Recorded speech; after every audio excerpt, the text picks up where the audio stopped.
Bismillahirrahmanirrahim.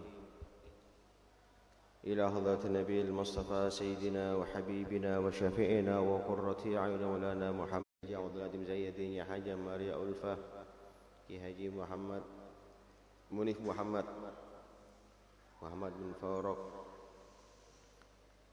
wa ala niyati min Allah ta'ala yaftah alaina yaftah alaikum futa ala nafin wa taqabbal minna amalana as-salihat wa sallana wa iyyakum ziyara Makkah al-Madinah الحج والعمر مرة بعد مرة وكرة بعد كرة وعلى نية الله تعالى ينصر إخواننا المسلمين في فلسطين وفي كل مكان على هذه النية وعلى كل نية صالحة بسر أسرار الفاتحة.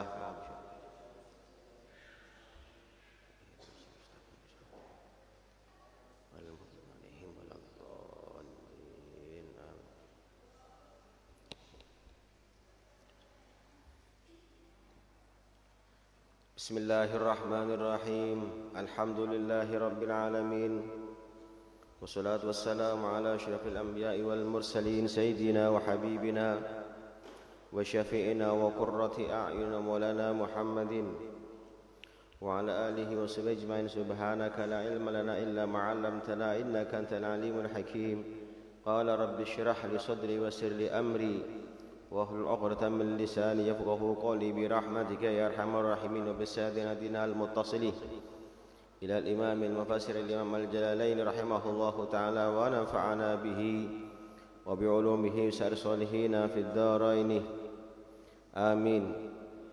إلى أن قال الله تعالى في كتاب الكريم في سورة ياسين: أعوذ بالله من الشيطان الرجيم. بسم الله الرحمن الرحيم. وآية لهم الأرض الميتة أحييناها وأخرجنا منها حبا فمنه يأكلون وجعلنا فيها جنات من نخيل وأعناب وفجرنا فيها من العيون. وآية لهم, dan adalah merupakan salah satu ayat, salah satu tanda kebesaran Allah, lahum, bagi manusia, alal ba'thi, atas adanya hari kebangkitan. Khabarun muqaddamun, lafaz ayatun menjadi khabar muqaddam. Al-ardul mayyitatuh, al-ardul maitatuh dan mayyitatuh, berupa bumi yang mati, yang tidak hidup. Bitasydidi, dengan dibaca tasydid, mayyitatuh, dan takhfif, dan dengan takhfif yaitu dibaca sukun, maitatuh, al-ardul maitatuh. Dan biasanya alal ghalib ketika menggunakan tasydid, mayyit berarti belum mati, tapi sudah hampir mati. Seperti halnya firman Allah Subhanahu wa taala, innaka mayyitun wa innahum mayyituna. Sesungguhnya engkau Muhammad mayyitun, akan mati. Jadi mayyit adalah seseorang yang akan mati. Semuanya orang akan mati. Jadi kita pun bisa disebut sebagai mayyit, karena biasanya mayyit dengan tasydid ditujukan bagi yang belum mati tapi menjelang kematian. Tapi kalau maitah dengan sukun, ya-nya dibaca dengan sukun, biasanya digunakan untuk sesuatu yang telah mati. Seperti halnya firman Allah, aw man kana maitan, aw man kana maitan fa ahyainahu, aw man kana maitan. Apakah sama antara orang yang telah mati kemudian Allah hidupkan? Jadi maitah, maitah. Begitu juga dengan bangkai. Kata-kata bangkai disebut dengan bangkai menggunakan sukun, maitah. Qul innama harrama alaikumul maitata, dengan sukun. Karena telah mati. Jadi biasanya ketika menggunakan tasydid itu bermakna menjelang kematian. Tapi kalau sudah menggunakan sukun berarti telah mati. Itu alal ghalib. Nah, ahyainaha, kemudian kami hidup kembali tanah tersebut bil ma'i, dengan menurunkan air. Mubtada'un, lafaz ahyainaha atau ardu al-maitatu merupakan mubtada'. Wa akhrajna minha habban, kemudian kami keluarkan minha dari bumi, habban, biji-bijian, kal hintati, seperti halnya gandum. Faminhu ya'kulun, maka dari gandum tersebut ya'kulun, mereka bisa makan. Wa ja'alna fiha jannatin min nakhilin wa a'nabin, dan kami telah menjadikan fiha, di bumi, jannatin, berbagai macam kebun, basatinah, berbagai macam kebun, min nakhilin, dari pohon-pohon kurma, wa a'nabin, dan pohon-pohon anggur.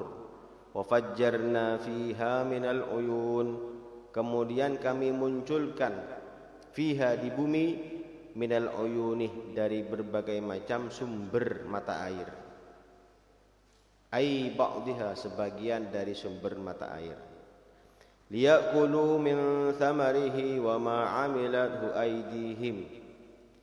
Liya'kulu, agar mereka manusia bisa memakan, min thamarihi, dari buah-buahannya. Bi fathataini, dengan fathah dua, thamarihi, wa bi dhammataini, dan dengan dua dhammah, thumurihi. Ai thamaril madhkurih, artinya buah-buahan al-madhkurih yang disebutkan tadi, minan nakhili, baik itu dari pohon kurma, wa ghairihi, dan selainnya. Wa ma 'amilathu aydihim, dan ma 'amilathu aydihim, sesuatu, wa ma 'amilathu aydihim, dan tidaklah amilathu, mengerjakan terhadap hal tersebut, aydihim, tangan-tangan mereka. Ay lam ta'malis samarah, artinya mereka tidak membuat terhadap buah-buahan. Dalam arti munculnya buah-buahan, munculnya tanaman yang berbagai macam itu bukan atas kekuasaan daripada manusia. Bagaimana Allah berkuasa atas kehendaknya menciptakan dari tanah yang sama, dari buah-buahan, dari air yang sama, kemudian bisa muncul tanaman yang berbeda-beda. Ada yang manis, ada yang kecut. Dari mana datangnya rasa manis? Dari mana datangnya rasa kecut? Padahal ditanam di tanah yang sama, disiram dengan air yang sama. Tidak ada orang karena ingin tambah manis disiram dengan air gula, tidak ada. Ataupun tidak ada orang karena ingin lebih kecut disiram dengan air cuka umpamanya, tidak ada. Jadi semuanya kita hanya mengerjakan proses, tapi yang menjadikan hakikatnya adalah wa ma 'amilathu aydihim, bahwasanya tidaklah kita, campur tangan kita yang menjadikan buah-buahan itu bisa manis kemudian dan sebagainya. Nah, afala yashkurun, tidakkah mereka tidak bersyukur? Tidakkah mereka bersyukur an'amahu ta'ala alaihim, terhadap nikmat-nikmat Allah Ta'ala kepada mereka. Subhanalladzi khalaqal azwaja kullaha, maha suci Allah, alladzi khalaqal azwaja, yang telah menciptakan al-azwajah, berbagai macam jenis, kullaha, semuanya. Jadi bukan pasang-pasangan ya. Jadi berbagai macam jenis. Mimma tumbitul ardu, dari sesuatu yang ditumbuhkan oleh tanah. minal hububi, dari biji-bijian, wa ghairiha, dan selainnya, wa min anfusihim, dan dari diri mereka sendiri, minal dzukuri, dari adanya laki-laki, wal inasi, dan perempuan, wa mimma la ya'lamun, dan dari sesuatu yang tidak mereka ketahui, minal makhluqatil ajibatil gharbi al-gharibati, dari makhluk-makhluk Allah al-ajibah, yang ajaib, al-gharibati, yang tidak diketahui oleh manusia. Jadi banyak sekali makhluk-makhluk ciptaan Allah yang di luar jangkauan manusia. Jangankan di luar bumi, di dalam tanah pun dan di dalam lautan pun kita masih banyak ketidaktahuan kita terhadap apa yang ada di dalam lautan. Jadi kalau pernah ditanyakan, guru kita pernah, apakah kita percaya dengan adanya alien dan sebagainya, maka dijawab oleh beliau, ya bisa saja terjadi, tidak ada yang mustahil, karena Allah telah mengatakan wa yakhluqu ma la ta'lamun, dan juga di sini dikatakan wa mimma la ya'lamun. Allah menciptakan sesuatu yang di luar jangkauan manusia, tidak diketahui oleh manusia. Nah, wa ayatul lahumul lailu naslakhu minhun nahara fa idzahum mudlimun, dan merupakan satu ayat tanda kebesaran Allah lahum, bagi manusia, alal qudratil azimati, atas kekuasaan yang agung, al-lailu, adanya malam, naslakhu, kami lepaskan. Jadi naslakhu ini biasanya mengupas. Jadi ketika kulit, ya, itu mengupas kulit buah-buahan, apa pisang, salah itu biasanya melepas dengan cara dikupas. Jadi Allah menggambarkan bagaimana Allah menjadikan atau merubah perubahan antara siang dan malam, seperti halnya melepasnya kulit, ya, dari buahnya tersebut.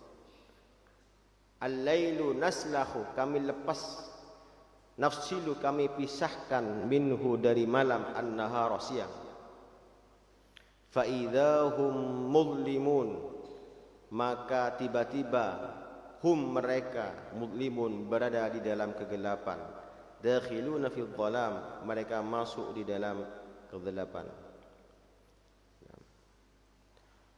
Wasyamsu tajri li mustaqarrin laha, jadi di antara kebesaran Allah, Allah lah yang menjadikan adanya kegelapan ketika malam, menjadikan bayang-bayang di dalam setiap benda yang diciptakan oleh Allah. Seperti halnya nanti di hari kiamat, Allah dalam sebuah hadis, Rasulullah mengatakan, sab'atun yudhilluhumullahu ta'ala fi dhillihi yauma la dhilla illa dhilluhu, bahwasanya nanti di hari kiamat, ketika di padang mahsyar, ketika tidak ada naungan, maka Allah menciptakan naungan, di mana naungan itu hanya diberikan kepada orang-orang yang dikehendaki oleh Allah Subhanahu wa taala. Jadi dhil atau naungan atau malam itu, malam penyebabnya adalah karena ada naungan. Ketika sinar matahari terhalang, tidak bisa mengenai karena terhalang, karena sebab adanya bayang-bayang atau naungan. Dan Allah yang menciptakan naungan itu. Oleh karena itulah dalam sebuah hadis bahwasanya Rasulullah SAW dikatakan beliau tidak memiliki bayang-bayang. Rasulullah tidak memiliki bayangan hitam umumnya yang seperti hanya manusia biasa, karena beliau adalah nur. Rasulullah adalah nur. Qad ja'akum minallahi, dalam firman Allah mengatakan, ya ayuhan nasu qad ja'akum minallahi nurun wa kitabun mubin. Oleh ulama dikatakan nur di sini adalah baginda kita Rasulullah sallallahu alaihi wasallam, karena beliau adalah cahaya sehingga tidak memiliki bayangan. Satu sisi ketika orang-orang kafir Quraisy ingin menghina Rasulullah, mereka berusaha mencari di mana bayangan Rasulullah. Jadi walaupun tidak kena orangnya, tidak apa, bayangannya saja mau diinjak, dicari-cari, ternyata nggak ada, nggak memiliki bayangan. Nah, Jadi bayangan yang ada di bumi ini adalah merupakan makhluk juga ciptaan daripada Allah Subhanahu wa taala. Wasyamsu tajri li mustaqarril laha, dan adapun juga matahari sebagai tanda kebesaran Allah.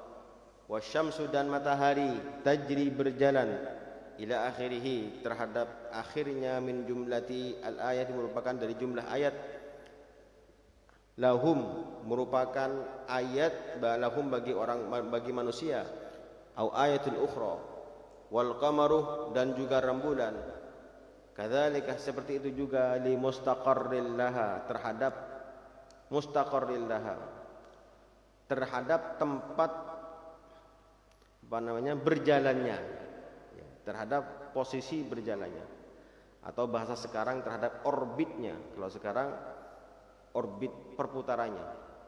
Laha, bagi matahari, ilaihi, terhadapnya, ay la tadajawazuhu, artinya tidak akan melewati orbitnya. Jadi setiap planet, tidak hanya matahari, karena di dalam tafsir di sini disebutkan juga bukan hanya matahari, begitu juga dengan rembulan, begitu juga dengan bumi berputar, semuanya berjalan di orbitnya masing-masing. Makanya di dalam ayat lain disebutkan kullun fi falaki yasbahun.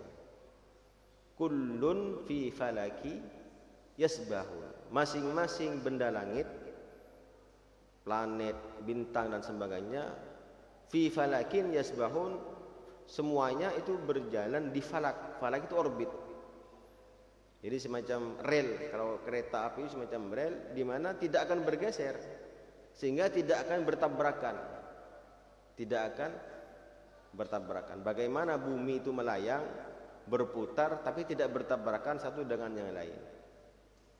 Bulan tidak bertabrakan dengan bumi, matahari tidak bertabrakan, karena masing-masing memiliki orbit. Dan ini yang telah digambarkan oleh Allah Subhanahu wa taala. Wasyamsu tajri li mustaqarrin, bahwa matahari itu berputar di orbitnya masing-masing.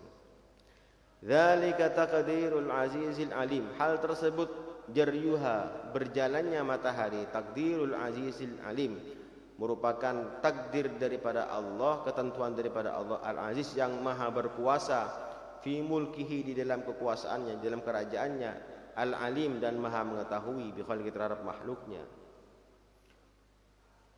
Jadi seringkali ayat ini menjadi kadang-kadang perdebatan.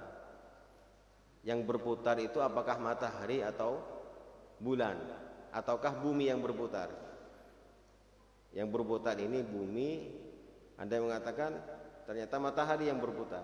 Makanya telah dijelaskan oleh ilmu pengetahuan juga bahwasanya, dan juga dalam firman ini juga dijelaskan bahwasanya wasyamsu tajri, tapi berjalan li mustaqarrin, terhadap posisinya. Jadi tidaklah berjalan matahari mengelilingi bumi, tapi matahari itu berjalan di orbitnya masing-masing. Jadi matahari berputar mengitari orbitnya, ya, bukan memutari bumi.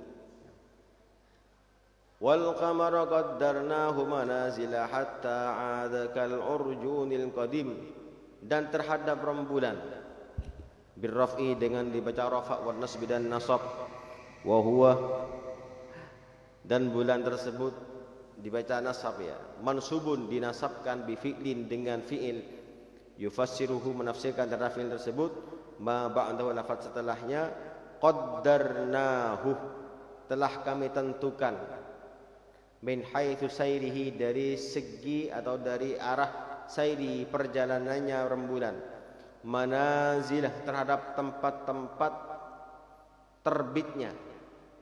Manazil ini adalah tempat terbitnya. Jadi bulan itu setiap hari, setiap seperti halnya juga matahari, itu memiliki tempat yang berbeda-beda dalam terbitnya. Kadang-kadang ada di selatan, kadang-kadang ada di utara. Dan di sini kalau rembulan disebut dengan manazil. Kalau bulan disebut dengan manazil. Tapi kalau di matahari, Allah mengibaratkan dengan fala uqsimu bi rabbil masyariqi wal magharib, masyariqi wal magharib. Jadi bukan manazil.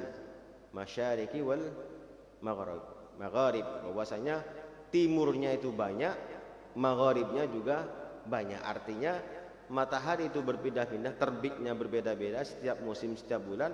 Begitu juga dengan bulan. Hanya saja istilah yang digambarkan Al-Quran itu berbeda. Ketika bulan menggunakan lafaz manazil, tempat-tempat turunnya bulan itu berbeda-beda. Kadang-kadang muncul di sebelah utara, kadang-kadang di selatan dan sebagainya. Thamaniyata wa ishrina manzilan, sebanyak 28 manzil. Fi thamanin wa ishrina lailatan, di dalam waktu 28 malam. Min kulli syahrin, dari setiap bulannya. Wa yastatiru lailatani, dan tertutup selama 2 malam. In kana syahru, apabila ada bulan tersebut, 30 yauman, adalah 30 hari. Walailatan, dan 1 malam, in kana tis'atan wa ishrina yauman, apabila ada bulan menjadi 29 hari. Oleh karena itulah berbeda-beda hitungan bulan Hijriyah atau tahun Hijriyah dengan tahun Miladiyah. Kalau tahun Hijriyah hitungannya setahun, 1 tahun itu 354 hari. Tapi kalau tahun Miladiyah 365 hari, selisih 11 hari. Hatta adakal urjunil qadim, sampai kembali bulan tersebut fi akhir manazilihi, di akhir tempat turunnya, fi ra'yil ain, di dalam pandangan orang yang melihat, kal urjunil qadim, seperti halnya urjun. Urjun ini tangkai buah kurma. Tangkai buah kurma. Al-qadim, yang lama. Ka'udis syamarikh, seperti halnya ud itu adalah kayu atau tangkai. Asy-syamarikh, syimroh ini tangkai buah kurma yang membawa kurma. Jadi buah kurma itu dibawa. Nah, ini yang memikul ini dinamakan dengan syimroh, urjun. Idza atikoh, idza ataqah, ya, ketika sudah masak. Fa innahu yariquh, maka sesungguhnya urjun itu menjadi, bukan yariquh, yadikuh, ya, menjadi tipis. Wa yataqawwasu, dan menjadi bengkok. Wa yasghuru, dan menjadi kecil. Jadi semakin berat, ya, semakin berat buahnya. Ketika buah kurma itu semakin besar, maka tangkainya ini semakin kecil dan semakin bengkok tangkainya itu. Ya, hakikatnya seperti apa? Gambaran bagaimana Allah itu menggambarkan bagaimana manazilnya rembulan, diibaratkan sebagaimana urjunil qadim. Itu hakikatnya, yang tahu adalah Allah Subhanahu wa taala. Naam. La syamsu yanbaghi laha an tudrikal qamarah wa lal lailu sabiqun nahar. Tidaklah matahari yanbaghi, seyogyanya, sepantasnya, yashuluh, menjadi mudah, wa yasihu, dan menjadi benar, laha, bagi matahari, an tudrikal qamarah, menyusul terhadap rembulan. Fatajtami'u ma'ahu fil laili, kemudian berkumpul ma'ahu, bersama dengan rembulan, fil laili, di waktu malam.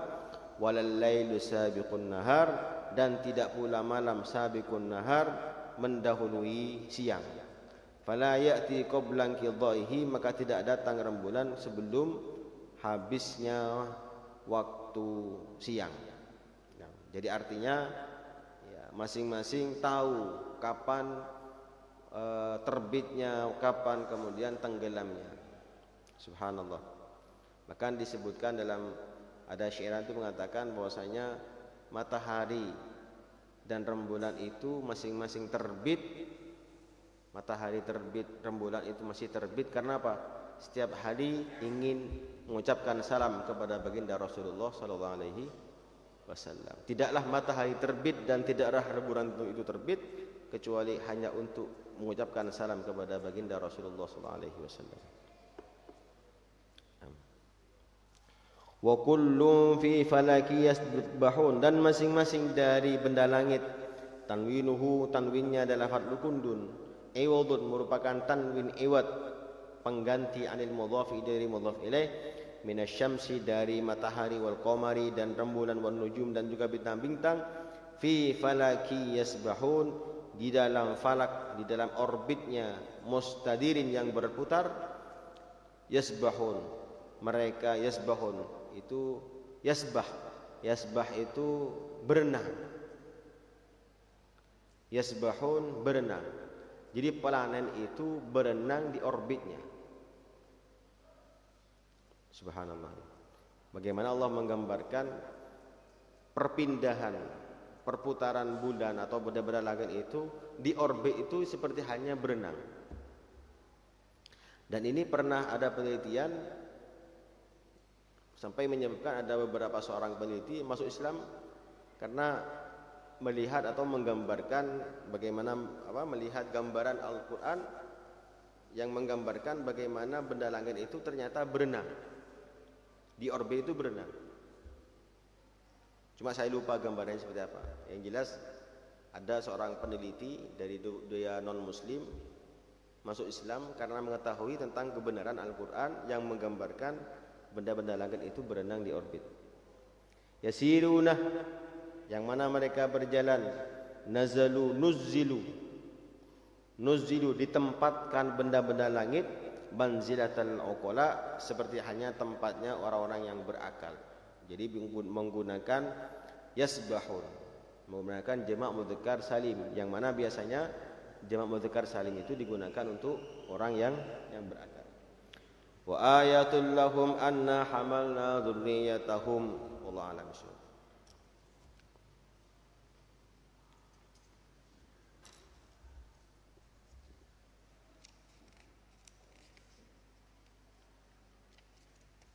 Bismillahirrahmanirrahim. Alhamdulillahi rabbil alamin, wassalatu wassalamu ala asyrafil anbiya'i wal mursalin, sayyidina wa habibina wa lana Muhammadin bil qasimil amin wa ala alihi wa sahbihi ajmain. Qala al muhaddits rahimahullahu ta'ala wa nafa'ana bihi wa bi amsal salihin fid dharain amin. Ilang qala Rasulullah sallallahu alaihi wasallam,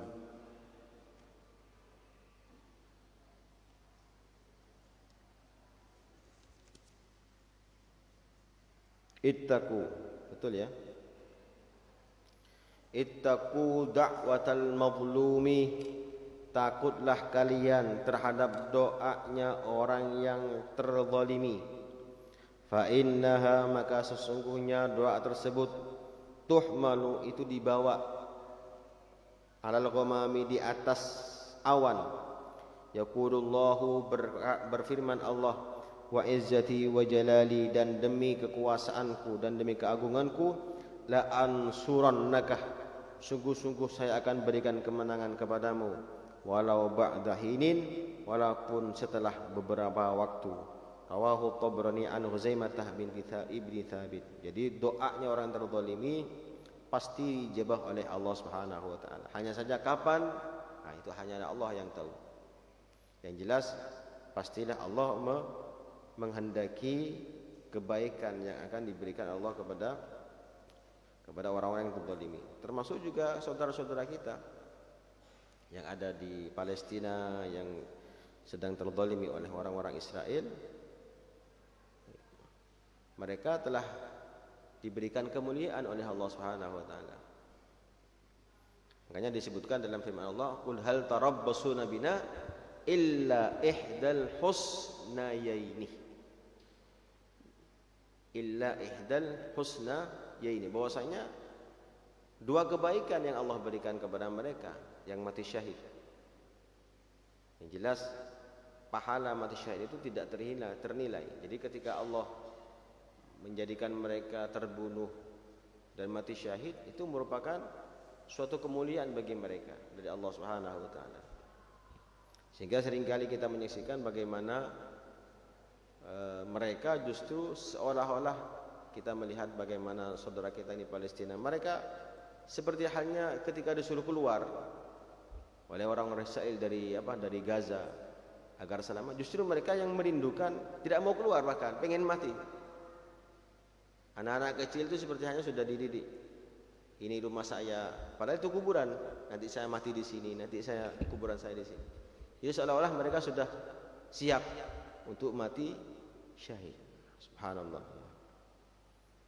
Nah, mudah-mudahan Allah memberikan kemenangan kepada saudara kita di Palestina. Nah, qala Rasulullah sallallahu alaihi wasallam. Sekarang ini sudah mulai orang tidak membicarakan lagi. Media sosial sudah sepi lagi. Kalau dulu 1 bulan lalu mungkin masih sibuk-sibuk orang Palestina, sekarang sudah mulai bosan, semacam orang tidak bosan. Padahal mereka tetap, minimal kita jangan terputus doa-doa kita untuk bantuan, memberikan bantuan, pertolongan. Allah Subhanahu wa taala memberikan pertolongan kepada mereka. Qala Rasulullah sallallahu alaihi wasallam, ittaqu dzulmah, takutlah kalian kepada perbuatan zalim. Fa inna dzulma, maka sesungguhnya perbuatan zalim, zulumatun, akan menyebabkan kegelapan yaumul kiamat, pada hari kiamat. Artinya balasannya di hari kiamat lebih berat. Perbuatan zalim di dunia menyebabkan balasan yang lebih berat nanti di hari kiamat. Bukan berarti Allah tidak adil, tidak. Bukankah hukuman itu harus setimpal? Iya betul. Di dunia berbeda antara hukuman di dunia dengan hukuman di akhirat. Kalau kematian di dunia mungkin terasa sebentar, tapi di akhirat nanti orang hanya merasakan siksaannya saja, tidak pernah merasakan yang dinamakan dengan kematian. Jadi seorang pembunuh, umpamanya di dunia dia dikisos, sudah mati, selesai. Tapi nanti ketika dia tidak dihukum di dunia, dihukum di akhirat, maka dia hanya merasakan pedihnya dan sakitnya kematian, tapi tanpa pernah merasakan yang namanya dengan kematian. Oleh karena itu disebutkan zulumatun yaumal qiyamah. Perbuatan zalim itu mendapatkan balasan yang lebih berat daripada Allah Subhanahu wa taala, sesuai dengan perbuatannya. Wattaqus syuha, dan takutlah terhadap sifat kikir. Syuha ini adalah sifat kikir. Dia ingin kaya, ingin sukses, ingin mendapatkan kenikmatan, tapi tidak membiarkan orang lain untuk mendapatkan kenikmatan. Ini syuh, egois, sifat kikir yang disertai dengan sifat egoisme. Saya pengen kaya, orang lain tidak boleh kaya, harus miskin semua. Saya sendiri pengen kaya, itu syuh. Ini lebih berat daripada sifat bakhil. Kalau orang bakhil, pelit, ya dia sendiri. Ada orang minta, ada dikasih, sudah karena dia. Tapi dia melihat orang lain kaya, tidak ada masalah. Tapi kalau syuh, dia pengen sukses, pengen berhasil, orang lain mau direndahkan, orang lain mau dihina, orang lain harus lebih ada di bawah. Ini yang diberikan syuh. Wattaqus syuha, dan takutlah kalian terhadap sifat syuh. Fa inna syuha, maka sesungguhnya sifat syuh, ahlaka man kana qablakum, telah menghancurkan umat-umat sebelum kalian.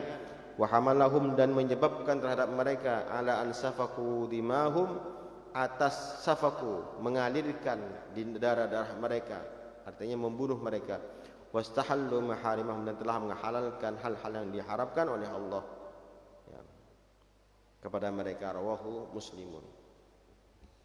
Makanya dalam firman Allah mengatakan, wa may yuqashuha nafsihi faulaika humul muflihun. Barang siapa orang yang bisa mengendalikan, terhindar dari sifat syuh, maka mereka lah orang-orang yang beruntung. Qala Rasulullah sallallahu alaihi wasallam, at-tahaddatsu bi ni'matillah syukrun. Menceritakan, mengungkapkan terhadap adanya nikmat Allah merupakan syukur.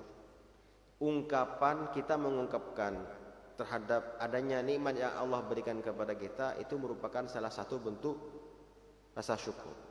Wa tarkuha kufrun, dan meninggalkannya adalah merupakan kekufuran. Jadi memang dianjurkan seperti firman Allah, wa amma bi ni'mati rabbika fahaddits, ceritakan, perlihatkan kebanggaan kalian terhadap nikmat Allah. Kita orang Islam jangan sampai kita tidak bangga terhadap agama Islam. Kalau kita merasa Islam, ya tampilkan. Kadang-kadang orang itu gengsi, mau pakai kopiah, kadang-kadang pengen tidak terlihat sebagai orang Islam ketika datang ke pasar, datang ke mall. Mau pakai sarung malu, gengsi. Kadang-kadang pakai kopiah malu. Karena apa? Merasa tidak ingin menampakkan keislaman. Perempuan juga ketika tidak mau pakai jilbab, pakai hijab apa? Pengen tidak terlihat sebagai orang Islam. Justru di antara syukur kita kepada Allah, kita merasa bangga, merasakan ingin mengungkapkan kalau kita betul-betul bangga menjadi orang Islam. Kita perlihatkan kepada orang lain. Wa tarkuha kufrun wa man la yashkuril qalila la yashkuril katsir. Dan barang siapa yang tidak mensyukuri terhadap nikmat yang sedikit, dia tidak akan bisa mensyukuri nikmat yang banyak. Jadi kalau ingin bersyukur, dimulailah dari menghargai nikmat Allah yang sedikit. Walaupun hanya sebutir daripada nasi. Kita makan nasi, jangan sampai kita membuang-buang nikmat Allah. Sebagai bentuk rasa syukur kita terhadap nikmat Allah. Artinya apa? Orang tidak akan diberikan nikmat yang banyak, orang tidak akan diberikan nikmat atau rezeki yang banyak kalau tidak bisa menghargai nikmat dan rezeki yang sedikit. Orang tidak akan mendapatkan nikmat dan rezeki yang banyak kalau tidak bisa menghargai nikmat dan rezeki yang sedikit. Kalau kita meremehkan, makan lebih dibuang-buang, maka jangan harap dia akan menjadi orang yang kaya. Karena apa? Karena dia tidak bisa menghargai nikmat yang sedikit. Nah, jadi Allah memberikan nikmat sedikit demi sedikit, ibaratnya seperti hanya orang tua. Jadi orang tua ketika memberikan uang saku kepada anaknya, ketika uang saku biasanya tidak langsung banyak, diberikan 2.000 dulu. Nanti dilihat 2.000 ini oleh anaknya diberikan apa dulu. Kalau dibelikan rokok, diberikan mercon, minta lagi, besoknya gak dikasih sama orang tuanya. Ketahuan, oh ini kok. Tapi kalau orang tuanya melihat uang 2.000 itu disimpan, dibelikan bolpen, dibelikan buku, dibelikan hal-hal yang manfaat, besoknya minta lagi ditambah. Ini saya kasih kamu 5.000. Dilihat lagi anaknya itu diberikan apa 5.000 ini. Oh, ternyata dibelikan hal-hal yang berguna, ditambah lagi 10.000. Dan begitu Allah juga. Jadi ketika Allah memberikan rezeki, gak langsung banyak, dilihat sedikit. Nikmat yang sedikit itu dihargai apa tidak? Jadi ketika sudah dihargai, ditambah oleh Allah Subhanahu wa taala. Tapi kalau tidak dihargai, ya ditarik kembali, gak jadi. Minta pun gak dikasih, karena tidak menghargai nikmat Allah. Wa man la yashkurin nasa la yashkurillah. Dan barang siapa yang tidak mensyukuri manusia, tidak berterima kasih kepada sesama manusia, la yashkurillah, dia tidak bersyukur kepada Allah. Wal jama'atu, dan perkumpulan, kekompakan, kesepakatan, rahmatun merupakan rahmat, wal furqatu adzabun, dan perpecahan merupakan adzab. Bukan perbedaan ya, perpecahan. Jadi berbeda antara ikhtilaf dan tafarruq. Ya. Furqah ini adalah perpecahan, merupakan rawahul Baihaqi, wallahu a'lam bishawab.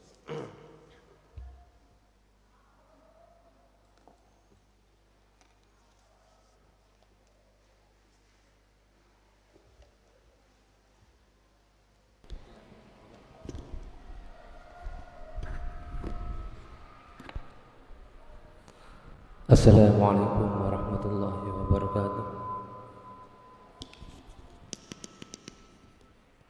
Assalamualaikum warahmatullahi wabarakatuh. Ini Pak Kiai, kita tanyakan, ada ayat di Al-Quran ini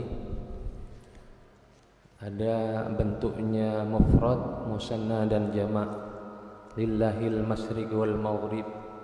Ada Rabbul masyriqaini wal maghribain, Rabbul masyariq wal maghrib. Yaitu perbedaannya di situ apa yang dimaksud oleh Al-Quran. Yang nomor 2 yaitu dikecilin aja. Yang nomor 2 yaitu ayat yang di dalam Al-Quran itu alladzi barakna haulah, yang di dalam Al-Quran yaitu surat Al-Isra, yang Allah berkahi haulahu, sekitar Masjidil Aqsa. Kalau Masjidil Haram sudah kelihatan keberkahannya, samping-samping Masjidil Haram perekonomiannya yang luar biasa. keamanan yang luar biasa. Bagaimana dengan Masjidil Aqsa yang setiap hari selalu merana masyarakat di sekitarnya? Berkah apa yang Allah tunjukkan di Masjidil Aqsa? Apa keberkahan itu berlaku sewaktu Nabi Isra? Apa keberkahan itu berlaku selama-lamanya? Wal afu minkum. Assalamualaikum warahmatullahi wabarakatuh.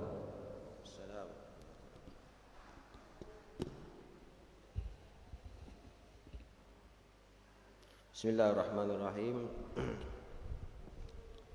Pertama tentang masalah perbedaan di dalam firman Allah. Dalam Al-Quran disebutkan, ada yang menyebutkan Rabbul Masyariqi wal Magharib. Kemudian dalam firman Allah juga Rabbul Masyriqaini wa Rabbul Maghribain. Rabbul Masyriqaini wa Rabbul Maghribain. Ada yang menggunakan lafaz mufrad tasniyah, ya, tasniyah, yaitu Rabbul Masyriqaini wal Maghribain. Ada yang menggunakan jama' masyariqi wal magharib. Ini kaitannya dengan tentang masalah perbedaan dalam ilmu falak. Seperti yang saya jelaskan tadi, dalam tafsir disebutkan bahwasanya seperti hanya rembulan manazilah wal qamar qaddarnahu manazilah. Ini adalah Allah menggambarkan tentang masalah ilmu falak, bahwa falak, dalam falak itu ada istilah posisi terbit yang besar terbagi menjadi dua. Ada posisi terbit yang berbeda-beda setiap harinya. Terbitnya matahari itu berbeda-beda. Jadi ada ujung timur, ada ujung-ujung, jadi dua ujung. Ada masyariqi wal magharib. Ada masyarik dan magharib. Magharib itu masyarik berarti jamak, artinya tempat terbitnya itu banyak. Ketika Allah menggambarkan masyriqaini wal maghribain, berarti itu kaidah secara umum bahwa ada sebelah utara, ada sebelah selatan, tapi masing-masing memiliki posisi terbit yang berbeda-beda.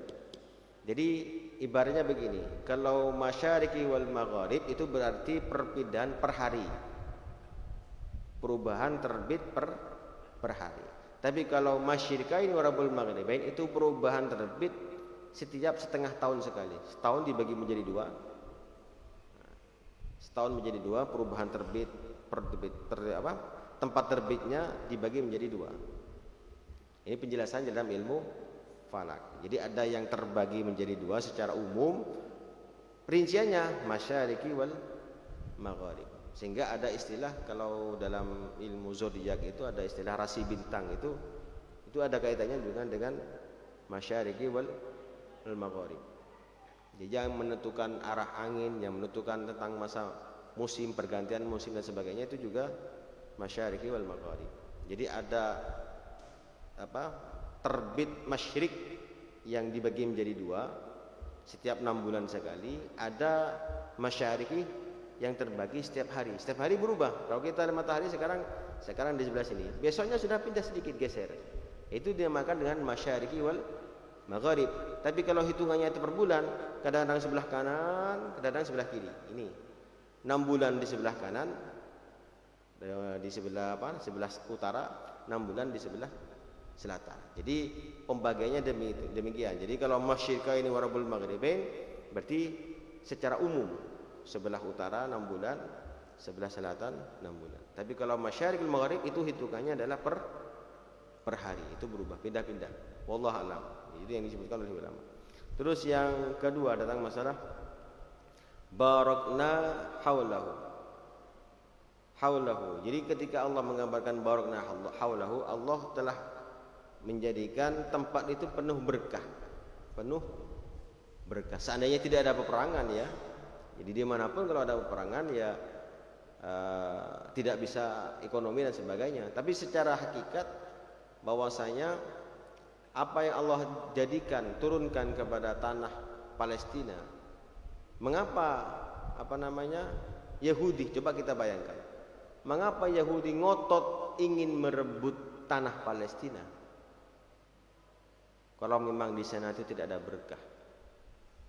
Dan kita ketahui, mungkin kita lihat bagaimana kesuburannya, bagaimana penghasilan dari dan dalam segala hal. Jadi kalau secara ekonomi, secara secara kehidupan mereka makmur. Mungkin kita lihat bagaimana sebelum ada terjadi perang, mungkin bisa dilihat nanti di video-video itu bagaimana keadaan Palestina, kota Palestina sebelum adanya gangguan serangan dari bangsa Yahudi Zionis, sebelum Zionis masuk. Makmur, bahkan paling makmur melebihi daripada kota-kota di Eropa. Makmur. Hanya saja karena itu menjadi masalah karena ada diperangi dan diganggu dan sebagainya, itu menjadi gangguan seperti itu.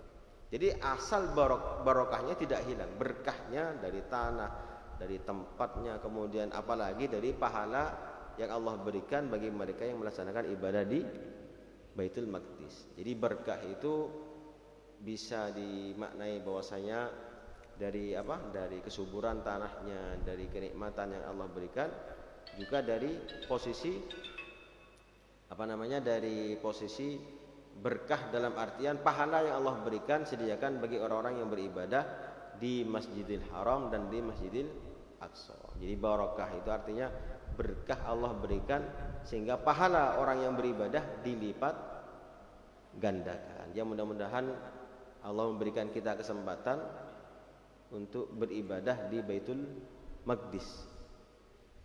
Dan ini memang tidak boleh kita lupakan, karena sekarang ini seandainya program seluruh umat Islam di dunia menjadikan Baitul Maqdis sebagai tujuan ibadah, seperti hanya datang ada paket umpamanya seluruh umat manusia umat Islam di dunia, paket umroh atau paket haji, datang ke mana? Ke Mekah Al-Mukarramah, dan juga satu paket dengan Baitul Maqdis, insyaallah aman. Insyaallah akan aman. Tidak akan ada orang-orang kafir yang berani mengganggu. Namun sangat disayangkan kita seolah-olah melupakan salah satu tempat yang menjadi kemuliaan daripada kemuliaan bangsa Islam. Nah, jadi kalau berkah itu artinya Allah telah yujuba ilaihi thamaratu kulli syai. Itu di Mekah Al-Mukarramah. Tapi kalau di tanah Palestina memang sudah tanahnya subur. Sangat subur di sana. Makanya berkah. Hanya saja memang karena ada peperangan dan sebagainya itu yang jadi masalah. Wallahu a'lam. Cukup ya? Katanya lain?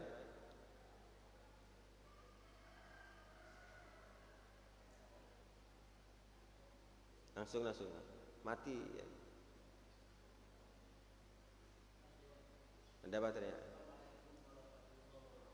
Waalaikumsalam warahmatullahi wabarakatuh.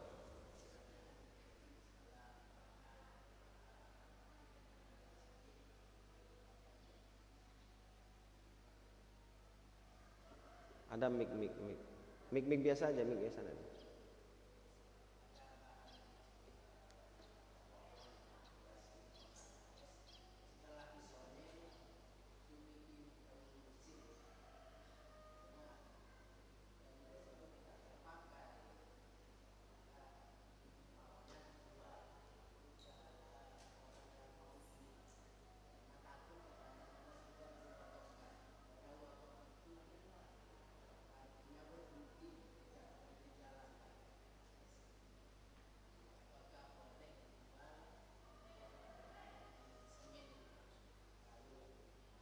Ada pohon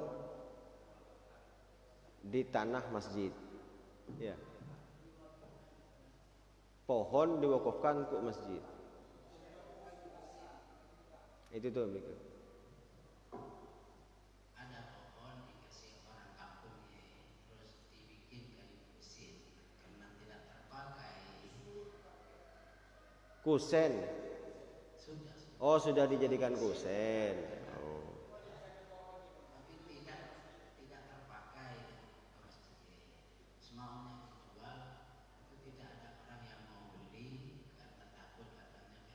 Iya. Karena wakaf itu tandanya tidak bisa dijual. Ya. Tidak boleh dijalankan katanya. Tidak. Maunya mau dijual untuk beli semen untuk masjidnya.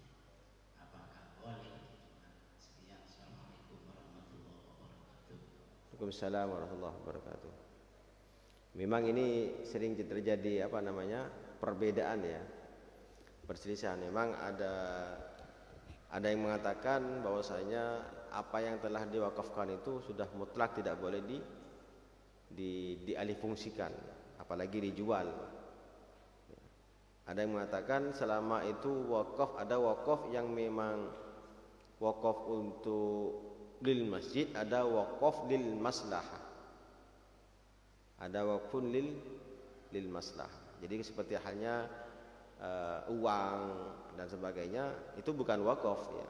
Seperti halnya orang sedekah jariyah dan sebagainya. Tapi kalau orang sudah menjadikan itu sebagai wakaf untuk masjid, benda barang itu dijual tidak boleh. Sesuatu yang sudah orang mewakafkan, bukan bentuk uang ya. Ini saya nyumbang sedekah jariyah untuk ini. Bedakan antara sedekah jariyah dengan wakaf. Kita harus bisa membedakan, ini sedekah jariyah untuk masjid. Berarti boleh dikelola, diinvestasikan. Orang nyumbang ke masjid umpamanya nyumbang kotak amal itu wakaf apa tidak itu? Hah? Orang nyumbang uang dimasukkan ke kotak amal. Itu masuk wakaf apa sedekah jariyah? Sedekah jariyah. Jadi boleh kita belikan listrik, belikan air untuk dibelikan untuk yang ngimami, tidak ada masalah. Itu bukan wakaf. Tapi kalau sudah wakaf itu terikat. Ini saya wakafkan karpet ini untuk masjid, ya sudah tidak boleh dia apa-apain. Maka harus hati-hati. Ketika orang menjadikan itu sebagai wakaf, maka tidak boleh dialih fungsikan. Dan hati-hati juga pemakaiannya. Hati juga dalam pemakaiannya. Jadi kadang-kadang ketika sudah dijadikan wakaf, bukan hasil dari sedekah jariyah ya. Ketika sudah dijadikan wakaf, umpamanya orang nyumbang, dia mengatakan ini saya wakafkan kipas angin itu untuk masjid. Kemudian dipinjam di luar, umpamanya, atau sound system lah, kadang-kadang sound system ya kan, sound system. Di wakaf untuk masjid, dipakai untuk acara di luar untuk kepentingan masjid, nah, itu tidak boleh. Jadi hati-hati, kalau sudah wakaf ya sudah. Ala syartil waqifi. Jadi kusen itu tetap bagaimana caranya ditetapkan.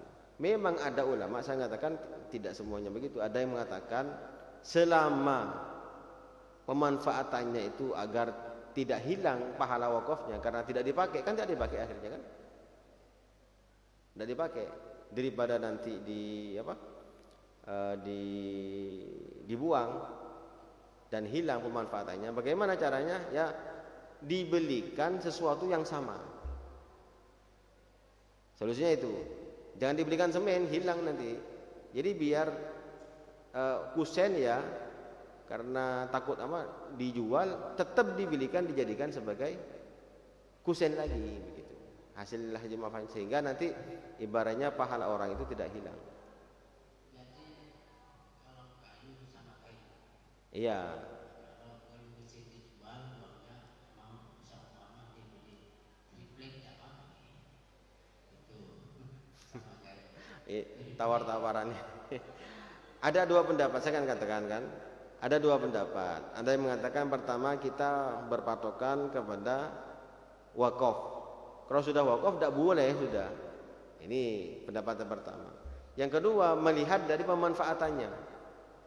Ada pendapat yang kedua mengatakan ya selama daripada itu tidak mubadzir, dibuang, terbuang, kan lebih tidak bermanfaat lagi. Jadi agar tidak menghilangkan pahala jariyah dari orang yang menyumbang itu sebagai wakaf, bagaimana? Itu dijual tapi diwujudkan menjadi barang yang sama dengan pada asalnya. Jadi kalau dia mewakafkan karpet, ya dijual, dibelikan karpet lagi.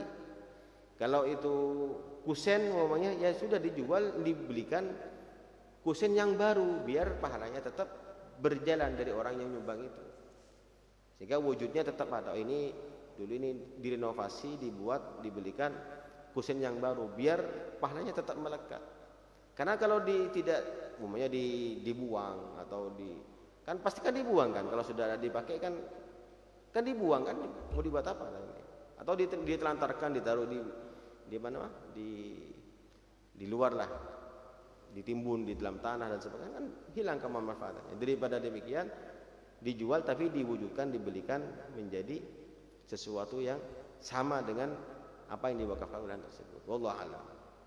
Ya, jadi kalau kita berpatokan kepada pendapat ulama salaf yang memang yang bersikukuh, ya tidak ada masalah. Tapi kalau kita melihat pemanfaatannya daripada itu istilahnya wakaf itu berhenti pahala jariyahnya dari orang yang mewakafkan, lebih baik dijual, dibelikan barangnya. Wallahu a'lam, ya. Sebagian ini dari niatnya katanya.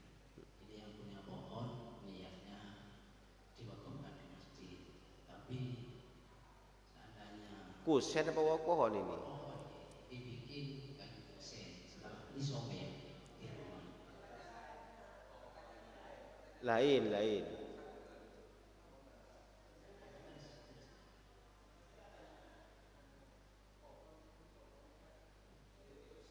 Nggak, ini pertanyaan lain atau gimana? Sudah dibikin kayu kusen, sudah disobek di rumah saya. Terus setelah jadi kayu kusen, katanya Pak Tokan itu tak dipakai. Jadi mau dijual. Sebagian yang lain mengatakan Nggak boleh. dari niatnya orang yang mengasih, tersalah satian bikin apa ini. Terus sama tokan itu dibikin kayu besi, maunya dijual untuk beli semen. Jangan, kalau dibeliin semen jangan. Kalau tidak bisa mau dibeli semen sama kayunya ditriplek seumpama apa. Ya, intinya tidak merubah. Kan itu kan ala syartil waqifi. Itu kan al-waqfu ala syartil waqifi. Disesuaikan sesuai dengan syarat dari orang. Kalau dia mewakafkan untuk kusen masjid, ya sudah. Jangan dirubah itu niatnya. Jadi dijadikan kusen. Jadi kalau niatnya kusen, umumnya mau dijual, tetap dijadikan kusen, sehingga tidak merubah fungsi daripada wakaf orang yang mewakafkan itu. Jelas ya? Ini bukan berubah dibelikan air minum, dibelikan, hilang nanti manfaatannya begitu. Jadi biar tidak merubah terhadap ala syartil waqifi. Tetap kita berpatokan itu. Hanya saja pemahamannya, apakah itu memang harus tidak boleh dipakai lagi, apakah boleh dijual, dibelikan benda yang sama. Jelas ya? Wallahu a'lam. Faham ya? Takut. Pertanyaan lain? Cukup ya? Nanti mungkin kita cari rujukannya. Jadi insya Allah nanti kita berusaha untuk rujukan dari kitab-kitabnya. Insya Allah pernah saya baca itu ada, memang banyak perdebatan. Hanya saja memang kita mengambil ada dua secara umum, dua itu tadi. Jadi kalau mau seandainya pun mau dijual, tetap dikembalikan terhadap sesuai dengan niat yang pertama. Dia mau buat apa ini? Kalau dia nyumbangnya karpet, wakaf untuk masjid, karpet rusak, sudah merusak, kurang layak, dijual, dibelikan karpet lagi, agar tidak merubah terhadap niat asal dari orang yang mewakafkan. Wallahu a'lam. Ya Rabbana tarafna bi annana katarafna wa annana asrafna ala ladha ashrafna fatub alaina taubah wastur lana al-aurati wa aminir